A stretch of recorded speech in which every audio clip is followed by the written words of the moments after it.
Mr. President, magandang hapon.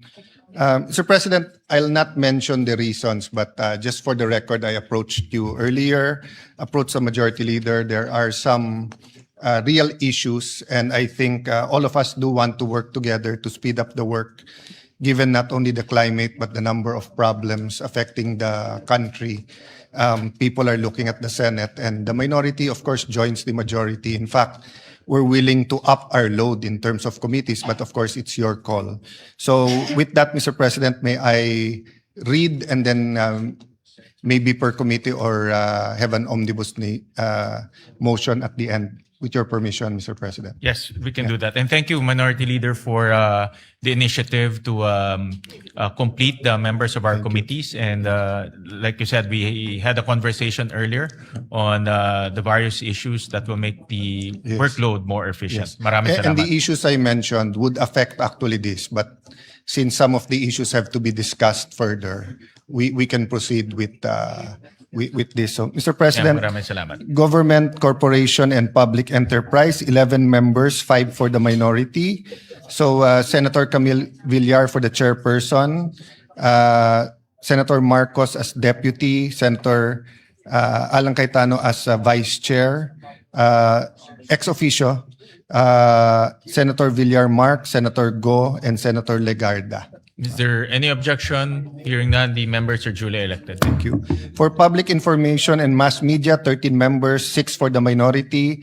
Padilla Robin Hood C is the chairperson. Marcos Maria Imelda Josefa Aimee R. Marcos as the deputy minority leader. Estrada Jinggoy as vice chair. Go Christopher Bongo, Villar Mark, and Legarda Loren, Mr. President. Is there any objection? Hearing none, the members are duly elected. For Sustainable Development Goals, Innovation, and Future Thinking, Chairperson Senator Pia Cayetano, Villar Camille as Vice Chairperson, Padilla Robin Hood, and Legarda Loren, so 4 for the minority. Is there any objection? Hearing none, members are duly elected. For Tourism, Marcoleta Rodante as Chairperson, ex officio member Aimee Marcos, Vice Chair Camille Villar, Legarda Loren, Go Christopher Lawrence, Villar Mark, and Padilla Robin Hood. So 7 out of 15 for the Committee on Tourism, Mr. President. Is there any objection? Hearing none, members are duly elected.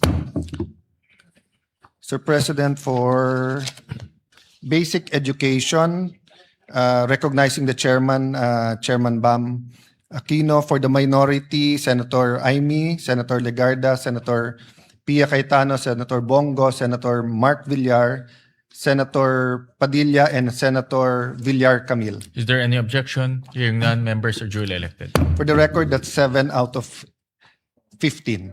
For Higher Education, Mr. President, and Technical Education, chaired by the former TESDA Secretary, Joel Villanueva, Marcos Aimee, Go, Bongo, Senator Legarda, Senator Mark Villar, Senator Padilla, Senator De La Rosa, Senator Marcoleta. So 7 out of 15. Is there any objection? Hearing none, members are duly elected. For the Committee on Labor, Chairperson Joel Villanueva, Marcos Aimee, Go, Christopher Lawrence, Villar Mark, Padilla Robin Hood, Legarda Loren, De La Rosa, and Estrada Jinggoy. So that's 7 out of 15. Is there any objection? Hearing none, members are duly elected. Sir President, for migrant workers, chaired by Senator Raffy Tulfo, Marcos Aimee, Go, Bongo, Villar Mark, Padilla, Robin Hood, De La Rosa, Camille Villar, and Marcoleta Rodante for 7 out of 15 members. Is there any objection? Hearing none, members duly elected. For the Committee on Public Order and Dangerous Drugs, chaired by Senator Lacson, Marcos Aimee, Christopher Bongo, De La Rosa, Ronald, as requesting as vice chairperson both Senator Go and Senator De La Rosa. Requesting, no. Padilla Robin Hood, Legarda Loren, so that's 5 out of 11 members. Is there any objection? Hearing none, members are duly elected. 1 second lang, Mr. Yeah.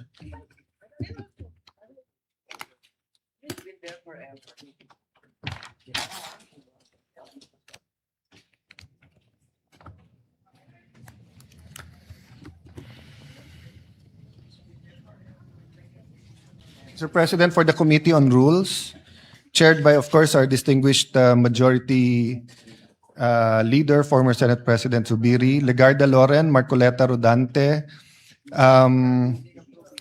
Senator Pia Cayetano, and Senator Aimee Marcos. Is there any objection? Hearing none, members are duly elected.